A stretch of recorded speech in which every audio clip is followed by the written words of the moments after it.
A huge part of the world today relates to social media, with most individuals and businesses utilizing communication websites such as Instagram, Twitter, Snapchat, and Facebook. Oftentimes, social media is used to enhance communication between people a few miles or continents away, creating a seemingly unlimited web of connections. Sometimes, however, social media creates complications in monitoring actions related to the First Amendment. One such case dealing with this issue is Alonus versus the United States. Lines between free speech and true threats blurred together when, in 2015, according to the Supreme Court syllabus, after his wife left him, petitioner Anthony Douglas Alonus, under the pseudonym Tone Dougie, used the social networking website Facebook to post self-styled rap lyrics containing graphically violent language and imagery concerning his wife, coworkers, a kindergarten class, and state and federal law enforcement. In attempting to make a decision about the case, the court held that a reasonable person standard is the correct legal test for determining whether Alonus could be convicted of communicating a threat under federal law.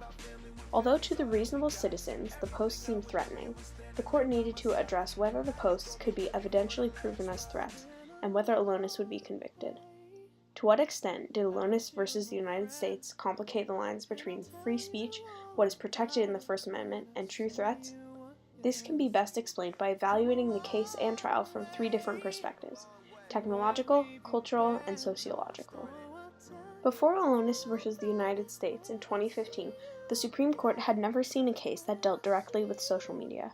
Due to the recent innovation and growth surrounding such platforms, courts are still struggling to determine how to differentiate true threats that aren't protected by the First Amendment and speech that is unfavorable to some yet is still protected by freedom of speech. In 1928, Olmstead versus the United States was one of the earliest technology-related Supreme Court cases dealing with wiretapping. Later, in 1957, Yates versus the United States upheld the First Amendment unless speech presented a clear and present danger, which was the issue taken to Alonus versus the United States. The Facebook posts of Anthony Alonus were derived from previous songs but contained modified lyrics addressing specific people in his life. Many of the posts contained suggestive lyrics like, "Fold up your protective order and put it in your pocket. Is it thick enough to stop a bullet?" And, "There's one way to love you, but 1,000 ways to kill you, and I'm not going to rest until your body is a mess." The biggest issue arising from the case is that it is speech not presented in person but over social media. The booming phenomenon of technology has created new mediums of communication that can become complicated when evaluated for legal issues. A large aspect of many social media sites, like Instagram and Facebook, is the ability for anyone to make an account, and the ability to make that account anonymous or with a fake identity. Facebook was founded in 2004, only 8 years after the first social media site, 6 Degrees, was founded. With 2.19 million monthly users, Facebook ranks number 1 in popularity, and with the millions of accounts that users are connected with, the variety of posts to see are endless. Of those 2.19 million users, it's unknown how many are anonymous, but can be assumed that it's enough to easily stumble upon many of them. As the new forms of technology that are invented today have no foreseeable end in the future, the Supreme Court is forced to create new laws surrounding issues that are provoked by the increasing amounts of websites and ways to access them. As social media keeps people physically apart, one of the only ways to derive conflict over such sites is through speech, as in Alonus versus the United States. As much as the history of the United States has played into its culture, the 21st century developments of technology and social media have also played a main part in forming the mainstream material culture we are so familiar with today. Over 50% of kids by the age of 10 have an account on social media, and the percentage only increases with age. An obvious advantage of social media is the communication aspect we achieve from it. In a society that is always focused on gaining approval from others and is constantly on the move, in physical and mental terms, this makes a lot of things quicker and easier. The 88% of businesses that use social media, for example, can run based on what the consumer wants, knowledge that is obtained from such platforms. In many parts of American culture, everyone has a voice, or at least a chance to share their thoughts, and are often drawn towards groups of people who share their beliefs. Through social media, people on the opposite ends of the spectrum of pretty much any topic can directly communicate with the click of a few buttons, resulting in daily arguments between people as close as family or complete strangers. Commonly, arguments include violent language, sometimes about the person being addressed rather than the topic of conflict. Normalizing such language has allowed conflicting speech and opinions to escalate into, in some cases, such extremities as taking it all the way to the Supreme Court, as done by Anthony Alonus. Due to the relatively recent popularization of social media, there are still many demographics, such as those who take great consciousness about the environment or nature, or older generations who grew up without social media, who feel negatively towards the sites that are worldwide today, like Facebook, Instagram, and Snapchat. The biggest issue in society with social media becoming such a phenomenon is the ability for people to say and do things without consequences because of the ability to hide behind a screen. Hate speech and threats are common on almost every social media site and are commonly brushed off as though they aren't valid. Sometimes they aren't and are simply trolls with the intent of provoking emotion from anyone online. What becomes dangerous is when the valid threats can't be identified and dealt with.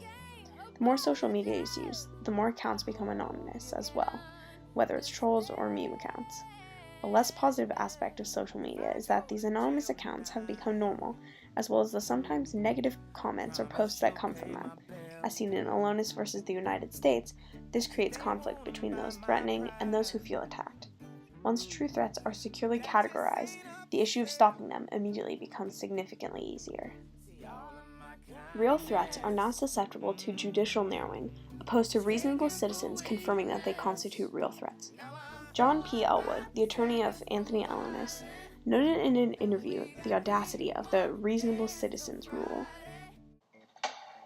I want to talk a little bit about your client in this case, because this really centers on what he posted on social media to his ex-wife.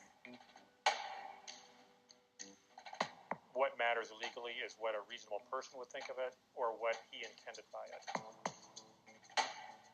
One of them said, essentially, if I knew then what I know now, I would have killed you and dumped you in Toad Creek.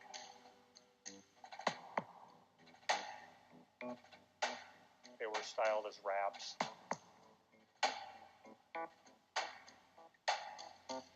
The government's reasonable person standard would make you criminally liable, would make you a felon, would disentitle you from voting, would disentitle you from owning a firearm. Anytime you fail to anticipate that what you say is going to be interpreted as a threat.